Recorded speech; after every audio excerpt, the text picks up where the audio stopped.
What's up everybody? Welcome to the Stocks channel. My name is Cory and today in the stock market we gapped up and closed near the high of the day and it looks like we're starting to see signs of a Santa Claus rally. First up, let's take a look at the S&P500 SPY ETF. So let's crack open this chart and see what's going on in the stock market today. Ho ho ho.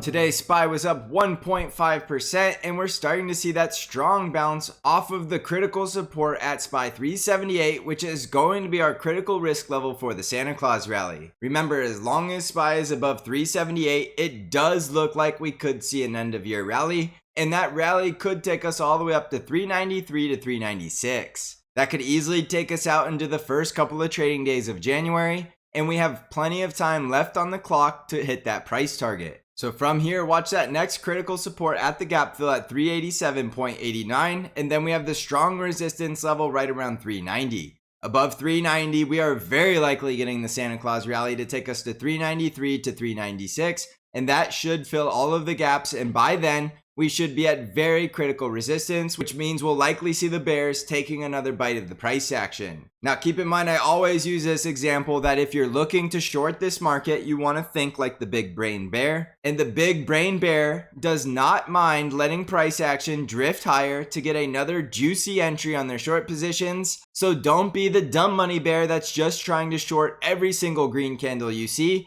Wait for some of this critical resistance. Wait for some evidence that the buying pressure is slowing and the price action is starting to roll over, and make sure you're thinking like the big brain bear and not the dumb money bear. The dumb money bear is going to try to short the entire rally higher, and whether or not they're right is to be determined, but you do not just want to blindly short every green candle when there is a very good chance we see a very low volume melt up into the end of the year. The big brain bear will happily step in early next year and short the market back down to the next bear market leg lower, but do not completely rule out the possibility of a 100% technical Santa Claus rally. Watch those critical resistance levels I gave you above, and the only critical support you need to watch is this level down here at 378. We did gap up, and there is going to be a gap to fill around 382. So if we do get a pullback, you're looking for possible support at that gap fill at 382. On the NASDAQ 100 triple Qs, we were up 1.45% today, and we're starting to get that dead cat bounce off of the oversold conditions.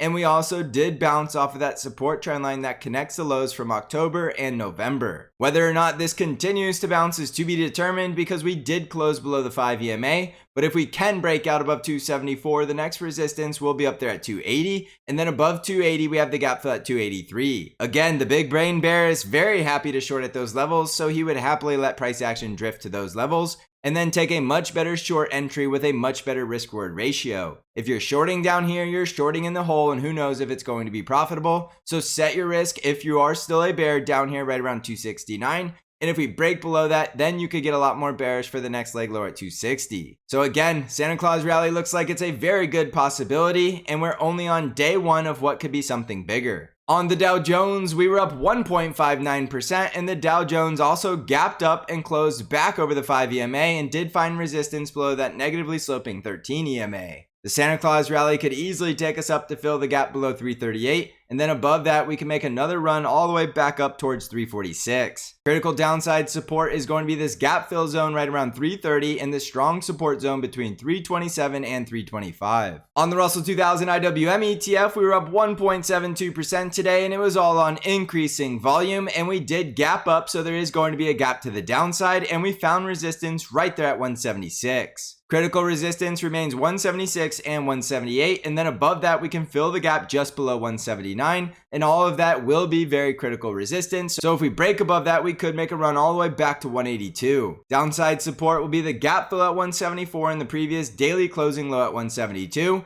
So set your risk at that support and stay optimistic of a Santa Claus rally as long as we're above support. On the ARKK ETF, we're up 1.68% today, and ARKK is bouncing back over this support zone right around 32.5, so you can set your risk at that level. Remember, I was talking just last night that we're breaking down to 52-week lows and not seeing a spike in volume, which tells us we are very likely seeing full-blown capitulation come to an end in the ARKK ETF. This could be good news for you bulls in the longer term, but we can't rule out the fact this is still a very strong downtrend with outstanding downside price targets at $31.3 and $30 as long as we're below 34.6. We have a gap to fill at 34.42 and we're not getting bullish until we can clear through some of this resistance. On the VIX, we were down 6.57% today, and the VIX is absolutely getting destroyed and crushed back down towards 20, which is exactly where the bears have been loading up on put options all year long, and so far it has been working. However, this time is different because now we're getting the VIX crushing down near support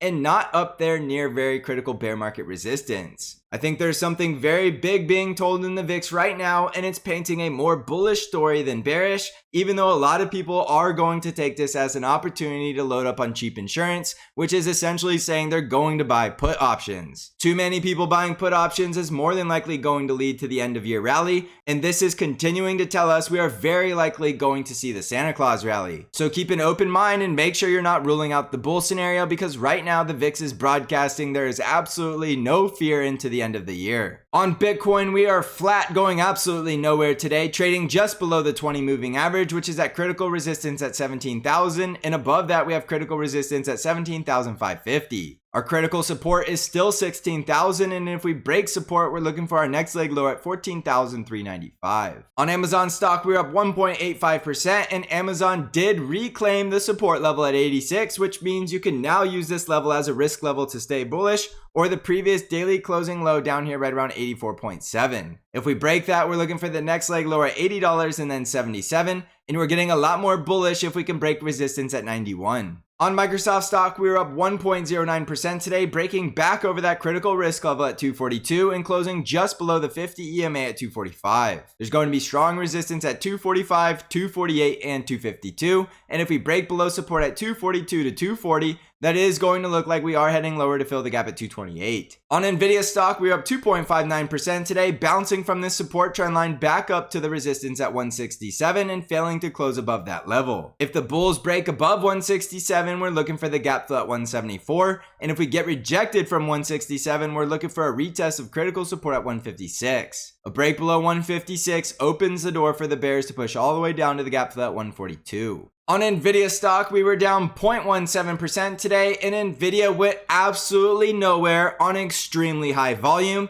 So I do think it is very safe to say that the sellers are exhausted, which is very likely going to lead to a Santa Claus rally in Tesla stock. Now, I will be honest, I was way too generous with the price target, so we are going to reduce the price target all the way down to 168, but there is still a very good chance we bounce from 137 all the way up to 167 over the next couple of weeks. So for that reason, you have a great risk reward setup, and you could set your risk right here at 137, because if we break below 137, we could come back down towards 130. Tesla is seeing full-blown retail capitulation, and everybody that had diamond hands at Tesla 200 is now finding out their diamond hands were paper, and they're panic selling faster than you could say apes. There is just no reason why you would be bullish on Tesla all the way up there at 200 and then be selling it down here at 137. So make sure you're not getting overly emotional and have a very good risk reward trade plan drawn up around this risk level at 137, and do be expecting a strong bounce from this level. This is high volume selling capitulation, and a lot of the weak hands are now out of this stock, and you can get some very high volume buying and strong bounces from conditions like this. So if we do start to bounce, look for strong resistance around 155 and that neckline of the breakdown at 168.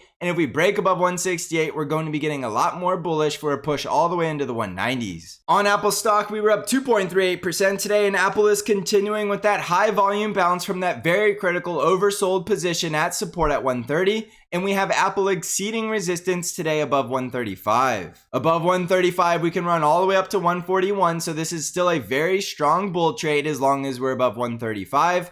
And if we break down below 135, we're very likely coming back down to retest that support at 130. On the financials, we had a gap up day going up 1.55% and finding resistance at the 200 simple moving average, but we still have a gap to fill to the upside at 34.49. The industrials were up 1.88%, seeing a nice bullish day with a gap up and close near the high of the day, and we do have a gap to fill up there at 100.38. The healthcare sector was up 1.32% today, bouncing from that support at 134, and they have a gap to fill up there at 137. The energy sector was up 1.9% today, bouncing up towards the negatively sloping 20 simple moving average, so we are expecting to find support around 87. On a loss of support at 84, we're looking for the next leg lower at $80. So jumping back over to the S&P 500, it does look like Santa Claus is coming to town, so that does mean you should be expecting a Santa Claus rally as long as we're above this critical support. Remember, the Santa Claus rally, the way I define it, is the last 5 trading days of the year